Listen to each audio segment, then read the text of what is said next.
Hello aspirants, welcome to my channel Bampton institute and very very good morning aspirants. आज हम propositions करने जा रहे हैं। प्रपोजिशन क्या चीज़ है? ये एक ऐसा वर्ड है जो कि नाउन, प्रोनाउन या फ्रेज़ को दूसरे शब्दों के साथ लिंक कर देता है एक सेंटेंस में। तो प्रपोजिशंस जो हैं आपके सामने है, ये दो तरह की होती है, simple preposition and complex preposition. Simple prepositions में in, for, at, since, to, from, on ये सब आ जाता है। और कम्प्लेक्स प्रपोजिशन में according to, along with, as, for as, away from, because of, इस तरह से आते हैं। उसके अलावा बाय, विद, इनटू ये भी सब प्रपोजिशंस का ही एक रूप है। हमें करना क्या है, हमें जब हम सेंटेंस बनाते हैं तो छोटी छोटी मिस्टेक्स क्या होती हैं, कहीं पे इनटू लगाना होता है, इन लगा देते हैं, फॉर लगाना होता है तो कुछ और लगा देते हैं। इस तरह से हमें नहीं पता चलता। ये छोटी छोटी मिस्टेक्स जो है हमारे पूरे सेंटेंस को ख़राब कर देती है। तो इसलिए, और ये चीज़ें जो हैं ये एग्ज़ाम्स में बहुत नोटिस की जाती हैं, स्पेशली आइल्स के एग्ज़ाम में बहुत ज़्यादा ये बड़ी मिस्टेक मानी जाती है। तो आइए हम कोशिश करते हैं प्रपोजिशंस को समझने की।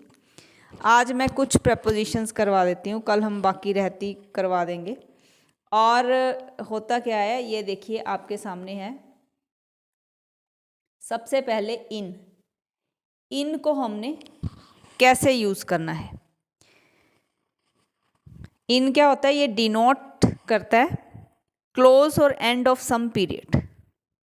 किसी समय को क्लोज या फिर उसका एंड ये शो करता है। जैसे मैंने कहा है कि I will return in 2 days।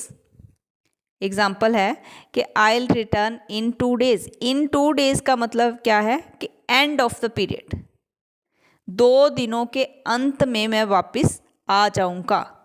और अगर यहाँ पे होता I will return with in 2 days, वो विद इन 2 days का मतलब क्या होगा? 2 दिनों के अंदर अंदर, मतलब मैं कभी भी वापस आ सकता हूँ इन 2 दिनों में। इन 2 days का मतलब है अंत तक, विद इन का मतलब बीच में, कभी भी। उसके बाद और इन कहाँ पे आता है? जब कोई भी चीज़ जो है वो रेस्ट पोजीशन में पड़ी हुई है किसी चीज़ के अंदर, जैसे कुएं में पानी। In denotes the position of rest inside something. जैसे कि water in the well is dirty, कुएं का पानी जो है वो गंदा है। उसके बाद हमारे पास आ जाता है फोर हमें कैसे यूज करना है ये देखिए। If actual amount is given, किसी चीज़ का अगर एक्चुअल प्राइस दिया हुआ है तो हम 4 लगा के बात करते हैं। जैसे कि I bought this book for ₹100। हमें एक्चुअल प्राइस पता है 100 है, तो हम कैसे बोलेंगे? I bought this book for ₹100। उसके बाद हमारे पास आ जाता है फॉर, और कैसे यूज़ करना है? It shows the period of time. हमने टेंस किए थे, टेंस में हमने क्या किया था? Perfect tenses, present perfect, past perfect and future perfect. और इनका जब हमने कंटिन्यू किया था, present perfect continue, past perfect continue and future perfect continue, वहाँ पे समय के साथ हमने 4 लगाया था, अननोन समय के साथ, जिसमें समय का एग्जैक्टली पता नहीं होता। तो ये सिर्फ परफेक्ट कंटिन्यू टेंसेस में ही समय के साथ 4 लगता है। उसके बाद हमारे पास आ जाता है एट हमने कहाँ पे लगाना है? अगर किसी चीज़ का एक्चुअल प्राइस नहीं पता, हमें किसी चीज़ का एक्चुअल अमाउंट हमें नहीं दिया गया, अगर दिया गया है तो हमने 4 लगाना है, नहीं दिया गया तो हमने एट लगा के बात करनी है। I bought the book at low price. उसके बाद है before the name of small villages and town. जब हम छोटी सिटी की या छोटे विलेज की बात करते हैं तो हम एट लगाते हैं। जैसे मैंने यहाँ पे कहा है कि आई लिव एट भंगाला, ये छोटा सा टाउन है तो इसके साथ एट आएगा, मुकेरियाँ के साथ एट आएगा, दिल्ली के साथ इन आएगा। इस तरह से होता है ये। और क्या एट शो करता है? एट एक्सप्रेसेस प्लेस और पोजीशन, किसी पोजीशन को शो करता है। जैसे look at the door, look at the door, ये पोजीशन शो कर रहा है। अब प्लेस कैसे शो कर रहा है? जैसे हमने कह दिया कि Ritu is standing at the door, Ritu is standing at the door means ये प्लेस शो कर रहा है। तो चलिए आगे बढ़ते हुए, अब हमारे पास आ गया यहाँ पे since.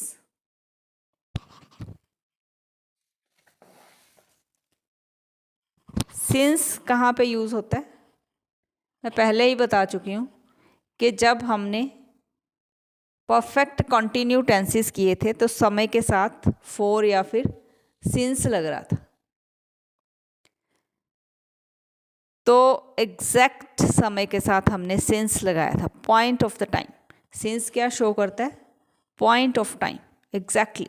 For example since 6 AM, since morning. और मैं एक बात याद रखिए कि परफेक्ट कंटिन्यू टेंसेस के साथ ही समय के साथ सिंस या फिर फॉर लगता है। अगर समय अननोन है तो फॉर, अगर एग्जैक्ट पता है तो सिंस। नेक्स्ट हमारे पास आ जाता है फ्रॉम। ये भी एक प्रेपोजिशन है।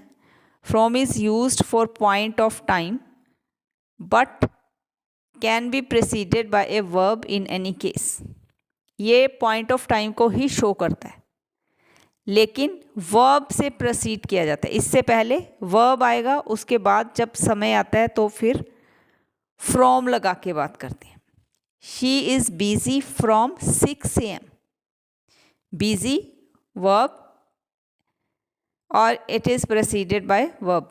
यहाँ पे क्या है कि वो बिजी है 6 AM से। नेक्स्ट आ गया हमारे पास टू। टू क्या शो करता है?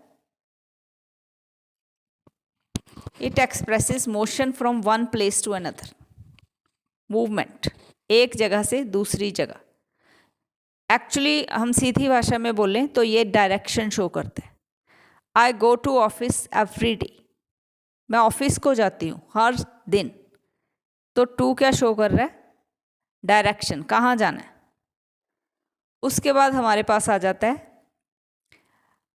To used for time also, समय के लिए भी यूज़ किया जाता है ये। जैसे she is busy from 6 to 8, ये टाइम की लिमिट शो कर रहा है, तो यहाँ पे टू आएगा।